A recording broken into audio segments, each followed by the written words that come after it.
Hi VC, it's Aaron, Mitha Alamere. It's time for another installment of the Lost Classics of the 90s.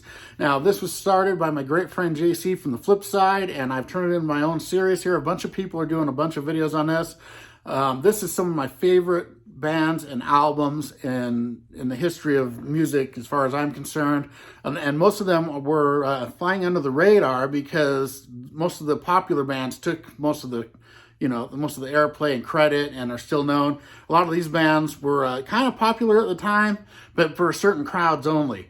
So this one here is from 1991, one of my favorite albums of 1991. This is Asphalt Ballet, their debut album. Just awesome hard rock, kind of heavy metal, hard rock stuff.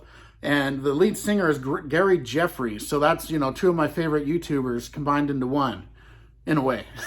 But a great singer. And then you got Danny Clark on the guitar, Julius Ulrich on the other guitar, Terry Phillips on bass, and Mickey Kiner on drums.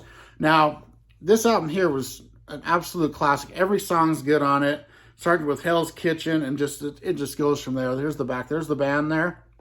And so after this album, the record company pushed them to go to a grunge edge. And the singer, Gary Jeffries, quit because he didn't want to do that. He wanted to stay true to the band's sound. And they got a new singer called Tommy Dean and put out an album called Pigs in 1993. So that one's good, but it's not nearly as good. This here is an absolute classic. I'm going to play you the song Soul Survive, but every song on here is excellent.